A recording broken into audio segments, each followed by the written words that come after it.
Ok. Shidduchim et Shutfut. On est au 87e jour du Chafetz Chaim.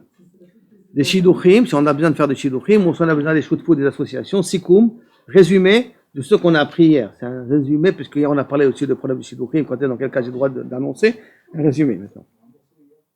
Nashuv Ata, les Shlosha Matzavim Marishuim, on revient à ces trois situations particulières qu'on a exprimées le 79e jour. Venagia le Maskana. On arrive en conclusion. Shi'im Adam Yodea, al Misheu Shlili. Shalpik Nemida objective, sur quelqu'un de négatif, avec des raisons objectives. Yashmit et Abassish le Kesher Amituchnan Beshnadadim, pourra éviter à ce que Kaviachol, un lien entre deux personnes se crée, ou Mechuyab le Galot Oto, on avait dit que si maintenant, Lotamol Adam Recha, fait que j'ai pas le droit de laisser deux personnes associées entre eux, si Chaz Veshalom, Chaz Vechalila, il y en a un de deux qui va souffrir de cette association-là. Et que je sais, j'ai des informations objectives. On avait dit de Klérichon et ainsi de suite. Oulam. Mais si maintenant, les conséquences néfastes que je crains ne sont pas des conséquences objectives, c'est-à-dire ce n'est pas une vision objective des choses. Il risque d'influencer négativement, d'influencer négativement sur les gens, les antagonistes en question. C'est pas à lui de prendre l'initiative de dévoiler le secret du problème de cette personne-là. Quand on lui posera la question, il devra répondre correctement. À cette personne, mais à la question précise,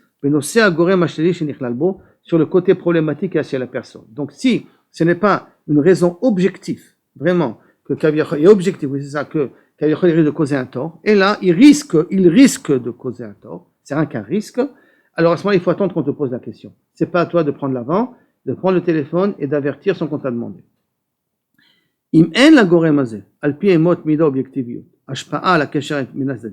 Si maintenant, d'après donc des amot mida objectivit, j'ai pas de hashpa sur les deux côtés. Mais c'est sûr que la deuxième personne, pour elle c'est important cette information-là. Il faut pas être méladé, il faut pas être aussi généreux de transmettre l'information de ma propre initiative, et même en plus, je dois faire attention de ne pas raconter, même si on lui pose la question.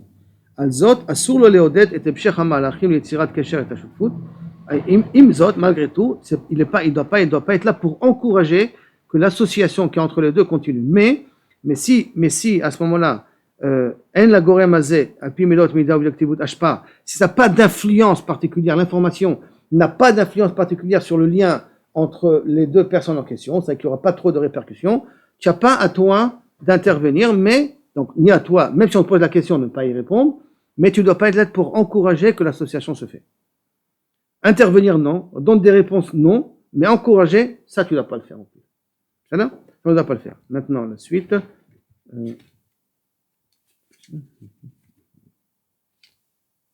Les sikoum, en conclusion, ça y faisait. Yesh liskor. Il faut bien s'en rappeler. Shalulim litorer ensfor matzavim. On peut être dans une infinité de cas.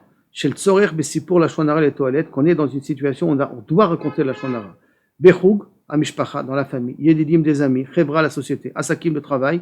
Asakim, des investissements, plus précisément. Avoda, le travail. Chinour, l'éducation. Quel se base. Shum, sefer. Eno, yachol et sapek, orot, meduyakot. Aucun livre de halakha peut donner des solutions précises, mais il faut racheter les kol suga metzavim, de prendre en considération tous les cas de figure.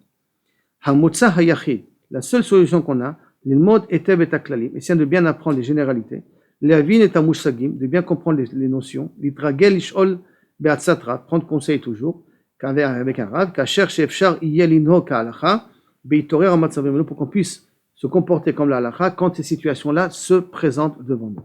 Ça veut dire que tous ces problèmes de shidduchim, shutfut et intervenir, il y a toujours la notion de notamment l'adam recha. Il y a tellement de cas de figure possibles. Donc la seule possibilité d'être sûr de ne pas faire d'erreur, c'est ou de prendre conseil avec un rav, ou de bien apprendre la halachot et les klalim, bien les comprendre, pour pouvoir trancher sur ces situations-là, parce qu'on peut se faire avoir facilement.